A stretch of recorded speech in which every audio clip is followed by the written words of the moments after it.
Oh, Vegas! Don't you dare be sour. Clap for Unlikely with Adrian Hernandez and feel the power.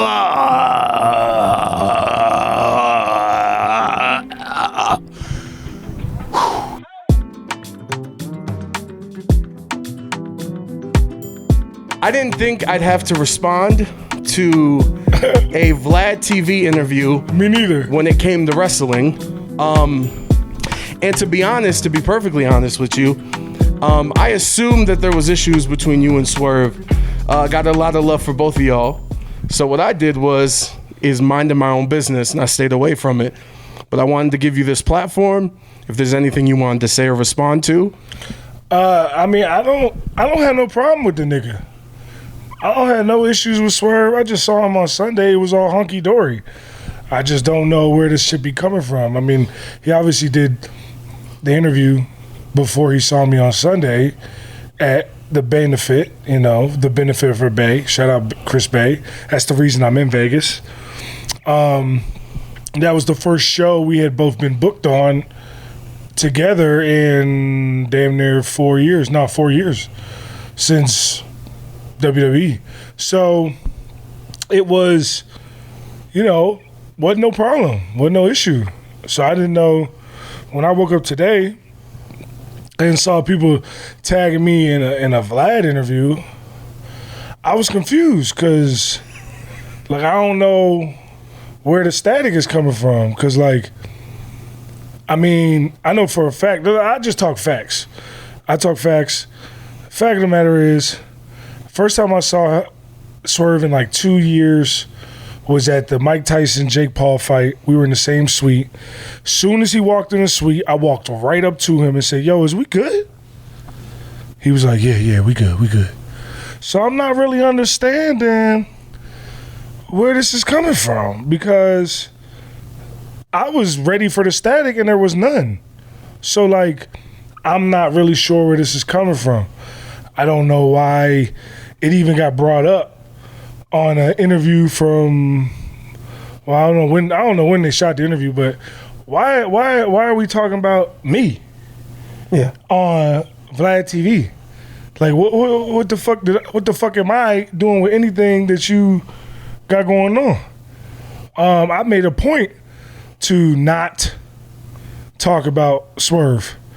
You will not find one person on this earth in the hundreds of interviews that I've done, the millions of conversations that I've had with fans and other people, you will not find one time where I brought Swerve up to them.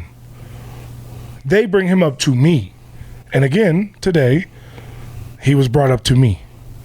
I want the nigga to make all the money in the world, but just leave me the fuck out of it. I ain't got nothing to do with it. If we're going to talk real, let's talk real. Real rap, the whole situation with B-Fab and her flight and all that, we're not even telling the whole story. We're not even getting into the fact that, what happened was all of us had our travel to wherever SmackDown was that week. I think it was Evansville, Indiana, if I'm not mistaken. And we all had travel, and then randomly B-Fab lost, her travel came off the app. And we was oh, it must be a mistake. Yeah. You know what I'm saying? Glitch or something. Oh, okay. So I ended up being yo, so call him and see what's up. And she was nah, it's not a mistake. They're saying I'm not needed for TV. So that was kind of weird to me because we had just got drafted up. She was a very integral part of everything that we was doing. So to me, it was weird that she lost her travel. So I called John Laurinaitis. I called the man. And I offered to pay for her flight. I was I'm thinking in my mind, they don't, this is the main roster. They ain't see what we was doing with him rolling on NXT like that. Maybe we coming up for a dark match, so they're thinking, we'll save money on the flight. We don't need to bring the girl because it'll just be the guys, you know what I'm saying? Yeah. Which they did another time when with me and Shantae went on a European tour because something happened with Montez, like passport or something. I don't know. Something happened, and the Street Profits couldn't go to the European tour, so they had already had 2 flights for all those booked, 2 hotel rooms. They didn't have 3, so they just sent me and Ashante. So that kind of thing happens. So I'm thinking, oh, they're saying they don't need her for TV because we're just doing a dark match. I'm like, I was like, I'll get her flight. Like, I just want to make sure she's there. He's like, no, you don't need to get her flight, blah, blah, blah, everything that went into that. So I was like, oh, okay. And I left that conversation being like, that's kind of weird. And then when she got released, that threw me the fuck off. Like, I worked my ass off with B-Fab, with Ashante the Adonis for a year, creating Hero behind the scenes at the Performance Center, right? So, like, and Swerve didn't even join until 2 weeks before we debuted. And the reason we were debuting is because I, a person who didn't need wrestling to make themselves a star, unlike everybody else that keeps my name in their mouth, I was already hosting WWE's Most Wanted Treasures. And the show came out and it was a hit, and it's still the most watched thing that they've ever done on A&E. So it came out, it was a hit, and they were like, yo, we need to get this guy on TV. So they were like, yo, Triple H came to me and said, yo, what do you think about putting Swerve in your crew? And at the time I was like, nigga, if it get me on TV, you could put the Dalai Lama in my crew. I don't give a shit. I'm gonna make it work. Yeah. I know I'm the chef. I know I'm gonna make this shit work. Right? So for me, I was like, yeah, for sure. Plus he had TV equity. Like, that matters in wrestling, right? He had TV equity. But like, he had never done no hip hop anything as a character. I came into WWE with the Hit Row idea. I was already doing it on the indies when called The Row, right? So like, I came in with it. I added Ashante and B-Fab to it because she's a rapper and she's a beautiful woman. And then he is a great wrestler. And obviously we were going to be a tag team. And I produce, engineer, everything anyway. So I was just like, all right, we'll say Ashante's the producer. And that was how Hero was created. And then 2 weeks before we was going to debut, they wanted to put Swerve in the crew. And we was cool with that. We had no problem with that. We was like, fuck yeah, let's do it. Right? And it worked. Fastest call up ever. But like, that's me cooking. Let's be for real. Nobody ever wrote no promo for me ever in my career. Can you say that? Nobody ever produced or wrote any lyric for me on any song. Can you say that? So it's like, I know what I did to make Hit Row pop. I know how I was in the kitchen. I know we was having group meetings in my house. I know we recorded the song in my house. I know who wrote the hook. I know who structured the song. Like, I know who did all that shit. And so do they. Like, if I'm the bad guy, right? I'm the bad guy. Somebody asked Vlad to ask Swerve why Tahuti and Brianna don't talk to him. Since I'm the bad guy, why is it that me and her and Tahuti was talking today about this foolishness? Matter of fact, I'm not even gonna, where's my phone?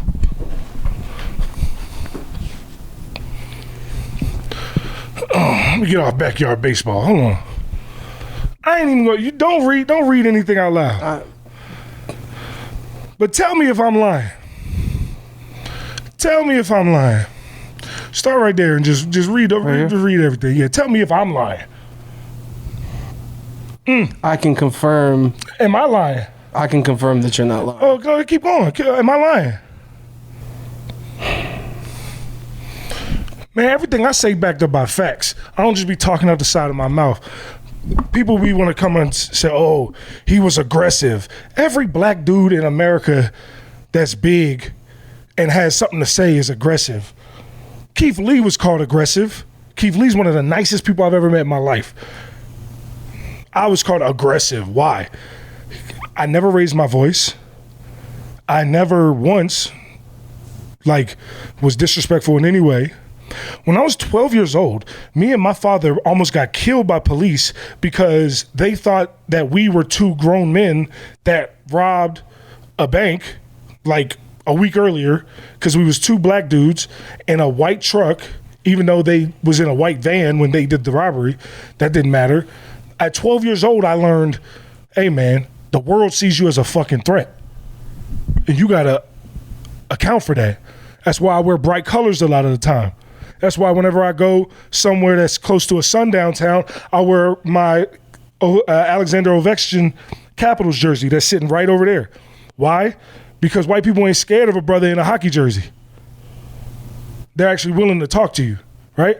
I know what happens when I go places. I know how people stare at me. I know how people shudder when the elevator door opens and I'm standing there, and all I'm doing is standing there. Yeah, I know what that is for my life. I know what that's like. So I go out of my way to not be that way. When I talk to people, I keep my hands behind my back like a soldier, just so I seem less threatening. I do that shit consciously. So no, at no point did I ever get aggressive with anybody. Like, come on, man. It'd be so many people that been talking about this bullshit lie for years, trying to talk down on my name. None of these niggas is doing any community outreach like I do every year. Canned food drives, gun violence, charity basketball games, Toys for Tots, the Down Syndrome Foundation in Florida, going out to their events for the bowling. Like, I could go on and on for days. WrestleMania week, I'm gonna be here. We going to a children's hospital. Like, this is what I really do this.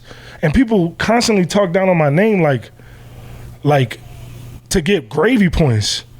Like, I don't understand that at all. I'm the realest nigga in this business. And that's the problem, honestly, because this business is fake and this industry is fake. So real looks fake, but it's real. There is not one person that will say something bad about my name publicly that anybody would, that I wouldn't have 1,000 niggas that would stand up and tell them that they wrong. Ask anybody about me. Anybody that actually knows me. People that have had an actual conversation with me. I'm aggressive. I'm aggressive because I stand up for my people. Come on, man. That's some bullshit. That should be pissing me off. Because it's like, to me, it's like, ain't that what you want? Ain't that what you want? You'd want your friends to help you out. Like, y'all hold you down. Y'all wanted me to see B-Fab get fired and then be like, chalk it up to the game. No, that's corny as fuck. That's corny. I'm not a corny ass nigga. I'm not a lame. That's corny. When me and B-Fab and Tahuti was in them trenches all the time, coming up with concepts that we wouldn't even get to use, storyline ideas that were ignored, hours upon hours on the road. Come on, man. Come on, man. Well, I'm supposed to just be cool with her being gone? And clearly, she's back and doing everything. So clearly I was fucking right. But I say that, I'm supposedly the asshole. Yeah. So stand on it. If you are the person that said I was aggressive or I was stand on it. Because I got a couple ideas. I know who the people were. I've never been confirmed. But if it's exactly who I think it is, which I think it is, I got some shit to say about them too. So stand on it. You got something to say about me or anything that I've done? Stand on it. Say it with your whole chest. Capital letters. Say it. And I'm gonna be right there to address it. Fuck out of here, man. These niggas got me fucked up. I done been too successful in too many different avenues to give a fuck about what these cornballs think about me. Like, I was on TV for 10 years before I took my first bump. I made my first $1 million before I was 25 years old. What the fuck do I gotta do to prove to you niggas that you're not in my league? Literally. Like come on, man.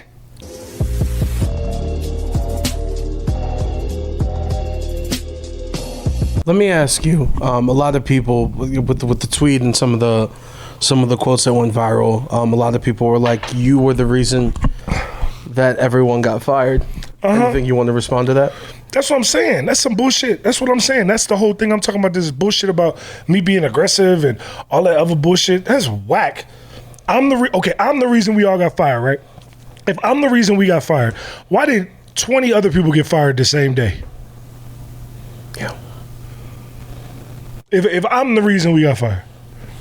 Okay. The reason all 20 people got fired. Yeah. I got everybody fired. I got Emma fired.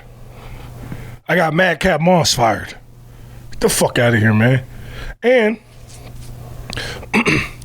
also, I saw another quote where it was like, I think he said Bruce Pritchard told him, like, this is your group, take control of it or be the leader or whatever. Brother, he wasn't in the meetings, clearly. Because it would be 2 a.m., you'd be sitting on my couch and I'd be having to work your promo for you. That's a fact. Can be verified by multiple people in and out of this business. But I don't be saying this shit. I be keeping that shit to my chest. You feel me? Like, it's been 4 years since this happened. I ain't brought this up once. So why is niggas talking about me? Why is niggas talking about me? I'm minding my business. I'm out here in Vegas in a pimp out suite overlooking the Stadium Swim. Shout out to Circa, always taking care of me. Make sure you come to Circa Mania. I'm going to be here. I'm going to have a cabana. It's going to be baddies. It's going to be wrestling fans. It's going to be usually those, don't mix a lot. In Vegas it does. You know what I'm saying? In Vegas it does. But it's going to be a good time, good vibes. I'm going to be here for that. But, like, I be minding my business. I woke up today at, like, noon, I think, after being out, smoking cigars and drinking last night till about 4 a.m, till somebody that I just saw on Sunday, who there was no problems with, no static, everything was cool, talk about me. Like, what's that about? What is that about? How can you even, like, if I know that I did an interview where I'm trying to shit on somebody, especially with bullshit information, but I'm trying to shit on somebody, I'm not finna be Mr. Best Friend in their face. Yeah. I'm not finna do that. Ever. And that's why that was my one question. I didn't know. I can't fake kick it with niggas. Yeah. Well, that was my question. I didn't know where you guys were at. I assumed better because you guys were going to be in the same show. I had no problem with this nigga. I still have no problem with him. I don't have no problem with Swerve. I hope the nigga makes all the money in the world. I hope he wins 1 million AEW world titles. I don't concern myself with him. Like, he's talking about me. People bring him up to me. I don't be bringing him up.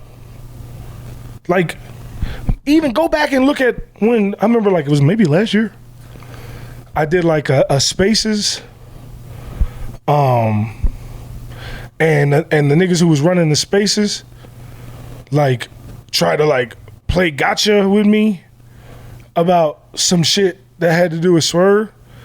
But even then, niggas was mad then. I didn't bring it up. Go listen to the audio. I don't bring it up. I answer when people talk to me about it. I'm doing all this stuff. All hip-hop integrations. I never had no other character in my entire career except for a hip-hop record label, rapper, mogul, executive. It's the only character I've ever had in my entire career.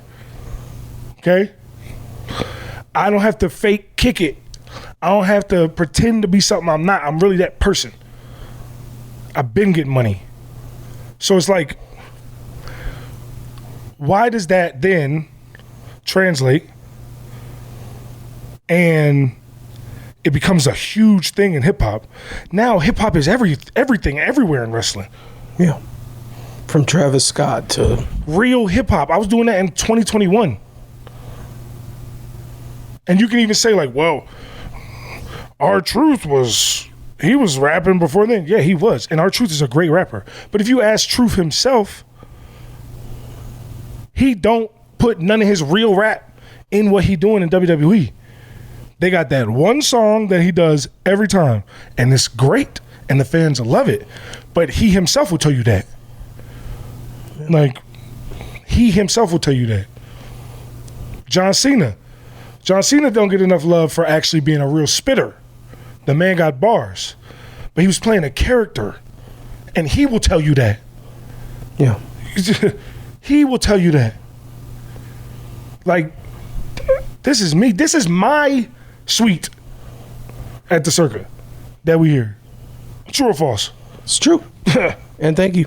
It's cozy. Everything I do is real life. Real life. I don't be faking it for nobody. My rental car is an Audi. Right now. I just bought a property in Houston that I'm moving to, and I'm gonna be working at Reality of Wrestling with Booker T. So if you want to get trained by the best heel in the business, best big man in the business, with the best choke slam in the business, come down to Reality of Wrestling. Congratulations. Thank you. Like, I'm really out here doing these things that I get it. Every other character that did from the Ted DiBiase's to the Alberto Del Rios, JBL actually was getting money, so I give JBL his credit. He was actually getting money. But like, I get it. It's all been a gimmick. No, this is really my life. I live a first class life full of money, money, money. So I'm really just out here doing what I do. And people hate, and people think that it's fake because they're so used to wrestling not being real. I'm really respected in my hood. I'm really respected in my city. Before he was tragically killed, Nipsey Hussle followed me on Twitter, still does to this day, and wrote to me about how he loved the tracks I was making for my Frank Style Fridays. Nipsey Hussle. So why would I give a fuck what a wrestling fan got to say about my rap? You see what I'm saying? Like, yeah. I'm really just, listen, man. I'm not trying to be Cat Williams, but this gonna be a year for a lot of you niggas. A lot of you niggas, some shit is coming out in 2025. Niggas know shit is coming out. So get your affairs in order, nigga. Cause 2025, a lot of this shit gonna come to the light of everything that's been happening for a lot of people in this business. And I'm very much looking forward to it, because my shit is clean. You won't find one person that will go on record and say anything bad about me other than like loser podcast idiots. Like, you won't find one. Unless somebody can try to make a buck off of it by getting views on a video, you won't find one. I'm really respected. I really stand up for shit. I really got principles. Why you think if I'm, like I said, if I'm the big bad wolf, why are 3 members of Hit Row still very good friends? Before we close out, and you are getting your Cat Williams on, and we didn't talk about this before, so if you don't want to answer, you don't have to. TNA, and Gail Kim, what are your thoughts on that? Man, Gail's one of the best to ever do it, man. I'm definitely sad to see her go. You know, for me, it's tough because, like, I got to TNA last year. Yeah. So I don't have the same relationship with everybody that a lot of people do. So sometimes when people are let go, to me, like, I feel sorry for them, but like, I can't do nothing but that. Like, you know what I'm saying? And you don't have that connection of years, because obviously Gail's been there for a minute. No, it's not even just that. But what my point is like, Gail is somebody that, even though I had only been there for a year, like, I understood her integral presence in that locker room, right? Especially for the girls, but for the guys too. You know, and I'm sad to see her go. I texted her right when it happened. You know, and I'm very interested to see what comes next? I mean, honestly, the good thing that I have going for me at TNA is they just let me go. They just let me go do my thing. They say, you got 6 minutes, do what you want to do. And they have the trust. You know what I'm saying? Like, so I don't think that's gonna change, especially not how hot these last few first class penthouses have been. Like, it's like the hottest segment on the show. So it's like it's a double-edged sword because like I'm still very excited about what I'm doing in TNA, but I am gonna miss Gail and Ariel too. Ariel was cool. Ariel was definitely cool. But you know, I got a show on Friday and another show on Saturday, and it's not like I'm not going to them. And you'll be back here in a couple weeks. I'll be back here in a couple weeks April for 17th. Unbreakable. Yeah. So yeah, come on, nah, man, this our time, man. Fire some shit away, Dude, I'm just I want to make sure. Do you have everything covered that you wanted to say? Yeah, I mean, I can go on for hours about that shit. Like The one thing you hit on it. I think the biggest thing was a lot of people kind of blaming you being the cause of all of this. Also, the thing about saying a black man is being aggressive just because they speak with their chest. yeah. Just speaking with their chest. Like, okay, here's a perfect example. And I love this man to death. Let me clarify with that. Right? I love him. And he's completely changed now. But when Randy Orton was young on WWE, he said it. He literally went into the hotel in the bathroom and ripped the urinal out the wall and flooded that bitch. I ain't never heard nobody call him aggressive. That's some aggressive shit. to say the least. Yeah, that's aggressive. But I ain't never heard that. You know what I'm saying? And the man's a legend. One of the best to ever do it. And I done heard all these stories all them years about people going into Vince's office and talking to Vince about some shit. Like, and that's how they got themselves over. Brother, I asked for a meeting. I didn't say, you gonna give me a meeting. I said, hey, can we? You didn't talk to him.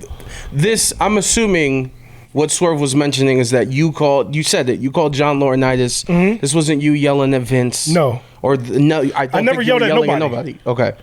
I never yelled at nobody. I called Jordan Laurinaitis and I asked, after he said that he wasn't gonna get B-Fabs, that B-Fab didn't need to be there. Little did I know she was about to be fired, but she didn't need to be there. I was like, yo, can we have a talk with Vince? Because we had been at SmackDown a couple weeks, and I'd still never talked to him. Mm.